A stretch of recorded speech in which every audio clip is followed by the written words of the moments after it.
Friends, brush பண்ணிட்டு எச்சி துப்பும் போது அதுல பிளட் இருக்கிறத பார்த்து என்னைக்காவது பயந்துருக்கீங்களா? உங்க நாக்க இப்பவே செக் பண்ணி பாருங்க. இந்த மாதிரி இல்லாட்டி இதை விட மோசமா வெள்ள படிஞ்ச மாதிரி இருக்குதா? சின்ன வயசுல முடி கொட்டுறத ஃபீல் பண்ணிருக்கீங்களா என்ன? அடிக்கடி உங்க நாக்குல புண்ணு ஏற்பட்டு சாப்பிடறதுக்கு கஷ்டப்பட்டிருக்கீங்களா? இந்த மாதிரியான 20 அறிகுறிகள் கிட்ட இருக்கு. நான் இத பத்தி உங்கள்கிட்ட சொல்ல போற அறிகுறிகள்ல பலது உங்களுக்கு ஏற்பட்டிருக்கும். ஆனா நீங்க அதை நார்மல் நினைச்சு விட்டுருப்பீங்க. பட் அது ஒண்ணும் நீங்க நினைக்கிற மாதிரி நார்மல் கிடையாது. உங்க பாடி டேஞ்சர் கண்டிஷனுக்கு போறதுக்கு முன்னாடி உங்க பாடி உங்ககிட்ட ஹெல்ப் கேக்குறப்போ காமிக்கக்கூடிய அறிகுறிகள் தான் இதெல்லாமே. ஃப்ரெண்ட்ஸ், நீங்க கவனிச்சிருப்பீங்க, ஒரு கடிகாரத்தோட லைஃப் முடியறதுக்கு முன்னாடி அது ஸ்லோவா ஓட ஆரம்பிக்கும். அதே மாதிரி காரோட ஃபியூல் தீர்றதுக்கு முன்னாடி ஃபியூல் இண்டிகேட்டர்ல லைட் எரிய ஆரம்பிக்கும். அதே போலதான் உங்க பாடியில சில விட்டமின்ஸ் அண்ட் மினரல்ஸ் லெவல் குறையும் போது அதுக்கான சில அறிகுறிகளை நம்ம பாடி நமக்கு காட்டும். எப்படி ஃபியூல் இண்டிகேட்டரை கவனிக்காட்டி வண்டி பாதியில நிக்குமோ, எப்படி கிளாக் ஸ்பீட் ஸ்லோ ஆகும் போது பேட்டரி மாத்தாட்டி கிளாக் ஓடாம போகுமோ, அதே போலதான் சொல்ல போற அறிகுறிகள்ல சிலது உங்களுக்கு இருந்து அதை நீங்க கவனிக்காம விட்டுட்டா உங்க பாடியில சில பார்ட்ஸ் ஒர்க் ஆகாம கூட நின்னு போகலாம். பேசிக்கா இந்த வீடியோல என்ன பார்க்க போறோம்னா, 8 விட்டமின்ஸ் அண்ட் மினரல்ஸ் உங்க பாடியில குறையும் போது உங்க பாடி உங்களுக்கு ஏற்படுத்தக்கூடிய அறிகுறிகள்லாம் என்ன, அதை கவனிக்காம விட்டுட்டா பின்னாடி உங்களுக்கு எவ்வளவு பெரிய ப்ராப்ளம்ஸ் எல்லாம் ஏற்படும், அண்ட் அந்த அறிகுறிகள்ல உங்களுக்கு எதனா இருந்தா அதை எப்படி குயிக்கா பிக்ஸ் பண்ணலாம் தான் இந்த வீடியோல பார்க்க போறோம். அதுலயும் கடைசியா சொல்ல போற அந்த நாக்கோட கண்டிஷன் பாத்தீங்கன்னா ரொம்ப ரொம்ப டேஞ்சரஸான அறிகுறி. அது சொல்ல போற 8 குறைபாடுகள்ல ஒரு குறைபாடு உங்கள்ட்ட இல்லாட்டி கூட ரொம்பவே சூப்பர். அப்போ உங்களோட ஹெல்த்தி பாடிக்கு நீங்க ஒரு பாயிண்ட் ஆட் பண்ணிக்கலாம். அண்ட் வீடியோவோட எண்ட்ல 8க்கு உங்க ஹெல்த் ஸ்கோர் எவ்வளவுன்னு கால்குலேட் பண்ணி தெரிஞ்சுக்கிட்டு மறக்காம கமெண்ட் செக்ஷன்ல சொல்லுங்க. Number 1, vitamin C deficiency. Friends, நீங்க எப்பனா கரும்பு கண்டிப்பா சாப்பிட்டிருப்பீங்கல்ல. அப்படி சாப்பிடும் போது அந்த கரும்பு கடிக்கும் போது நீங்க ரொம்ப கஷ்டமா ஃபீல் பண்ணிருக்கீங்களா? இல்ல கரும்பு கடிக்கும் போது உங்க பற்கள்ல பிளட் வந்திருக்கா? அதெல்லாம் விட ரொம்ப முக்கியமா பிரஷ் பண்ணும் போது உங்க பிரஷ்லயோ இல்லாட்டி துப்பும் போது அந்த வேஸ்ட்லயோ பிளட் வர்றதை எப்பனா நோட் பண்ணிருக்கீங்களா என்ன?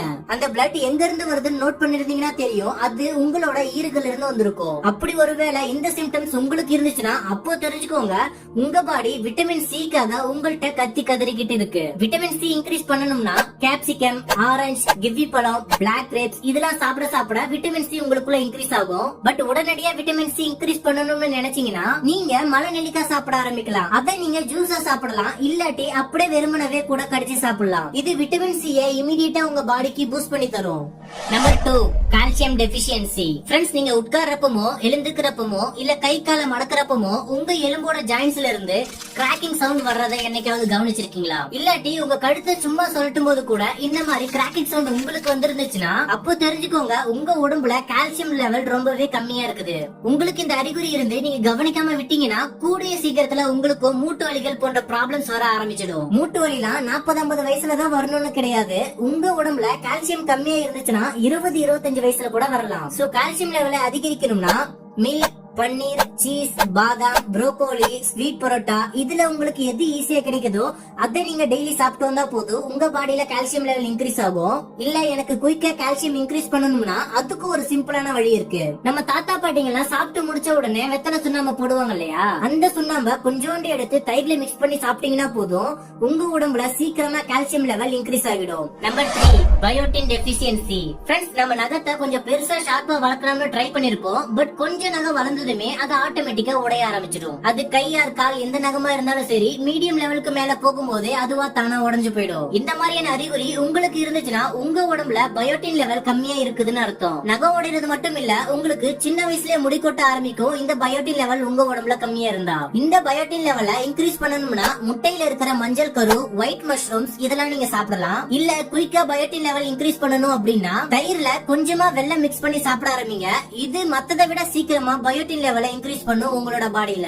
Number 4, zinc deficiency. ஃப்ரெண்ட்ஸ், எல்லாரும் உங்க நகத்தை இப்பவே செக் பண்ணி பாருங்க.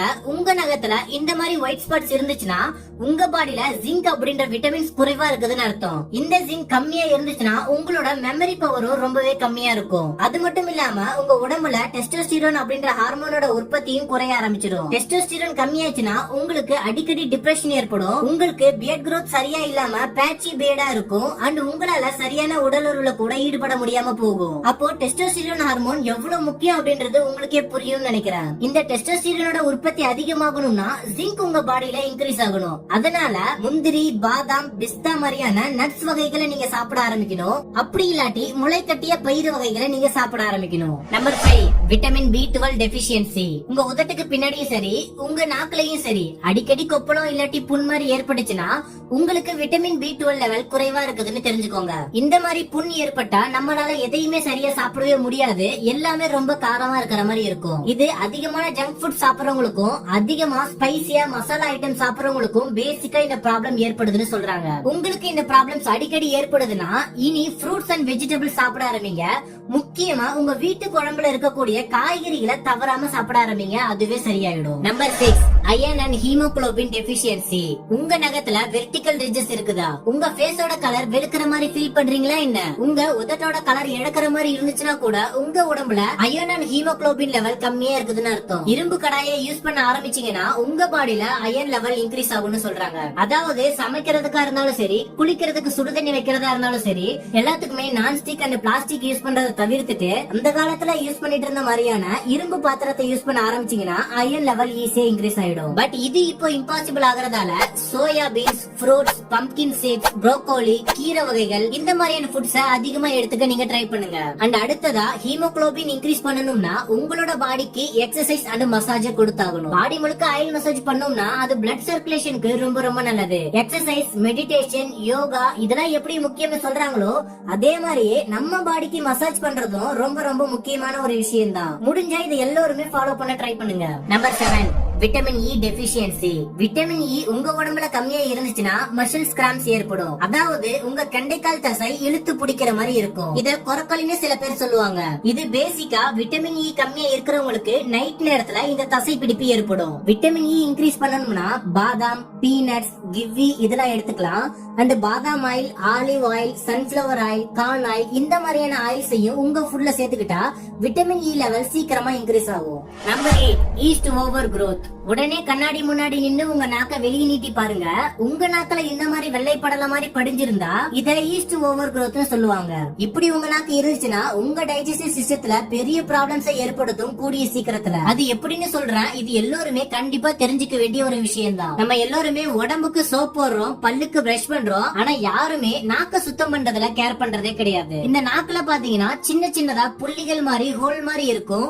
இத டேஸ்ட் பட்ஸ்னு சொல்லுவாங்க. இந்த ஹோல்ல தான் எச்சில் சுரக்கும். இந்த எச்சில் சரியா சுரந்தாதான் சாப்பிடுற ஃபுட்டோட ரியல் டேஸ்ட நம்மளால ஃபீல் பண்ண முடியும். இன்னொன்னு, இந்த எச்சில் நம்மளோட ஃபுட்ல நல்லா கலந்தா மட்டும்தான் சீக்கிரமா நம்மளுக்கு செரிமானம் ஆகும். இல்லாட்டி கண்டிப்பா இதனால டைஜஸ்டிவ் ப்ராப்ளம்ஸ் ஏற்படும். நம்ம அதிகமா தேவையில்லாத ஜங்க் ஃபுட் சாப்பிடும் போதுதான் அதுல இருக்கக்கூடிய பாக்டீரியாஸ் அண்ட் டெத் செல்ஸ் எல்லாமே நம்ம நாக்குல இருக்கிற அந்த சின்ன சின்ன ஹோல்ல வெள்ளை படலமா படிஞ்சிருது. இப்படி அதிகமா வெள்ளை படிகிறதால எச்சில் சுரக்கிறது குறைவாயிடும். இதனால அந்த ஃபுட்டோட ரியல் டேஸ்ட் நம்மளால ஃபீல் பண்ண முடியாது, கூடவே செரிமானத்துல பிரச்சனையும் ஏற்படும். சோ இனி எல்லாருமே உங்க நாக்குக்கும் முக்கியத்துவம் கொடுத்து அதை இனி கிளீன் பண்ண ஆரம்பிங்க. உங்க நாக்கு கிளீன் பண்ண நீங்க டங் கிளீனர் யூஸ் பண்ணலாம். இல்லாட்டி உங்க பிரஷோட பேக் சைடுல டங் கிளீன் பண்ற மாதிரியான ஆப்ஷன் இருக்கு, அத கூட நீங்க யூஸ் பண்ணலாம். ஆனா நான் இந்த ரெண்டுத்தையுமே உங்களுக்கு சஜஸ்ட் பண்ணவே மாட்டேன். அதுக்கு மாறா உங்க பற்களை யூஸ் பண்ணியே உங்க நாக்க நீங்களே கிளீன் பண்ணிக்கலாம். கண்டிப்பா பண்ண முடியும், ட்ரை பண்ணுங்க. வீக்லி ஒன்ஸ் கண்டிப்பா உங்க நாக்க சுத்தம் பண்ணுங்க. ஃப்ரெண்ட்ஸ், இப்போ நீங்க சொல்லுங்க, சொல்லி இருந்த 8 குறைபாடுகள்ல எத்தனை குறைபாடுகள் உங்களுக்கு இதுவரை ஏற்பட்டதே இல்ல? அதே மாதிரி 8க்கு உங்க ஹெல்த் ஸ்கோர் எவ்வளவுன்னு கமெண்ட்ல சொல்லுங்க. கூடவே உங்க ஏஜையும் மென்ஷன் பண்ணி சொல்லுங்க. அப்பனாதான் எந்த ஏஜ்ல இருக்கிறவங்களுக்கு அதிகமான ஹெல்த் ப்ராப்ளம்ஸ் இருக்குன்னு தெரிஞ்சுக்க எல்லாருக்குமே உதவியா இருக்கும். அண்ட் இந்த வீடியோ உங்களுக்கு ஒரு பயனுள்ள விஷயத்தை கத்து தந்திருந்தா வீடியோக்கு மறக்காம லைக் பண்ணிடுங்க. அண்ட் உங்க ஃப்ரெண்ட்ஸ் அண்ட் ஃபேமிலிக்கும் மறக்காம ஷேர் பண்ணிடுங்க. அது அவங்களோட ஹெல்த்துக்கு நீங்க கொஞ்சம் உதவி பண்ண மாதிரி இருக்கும்.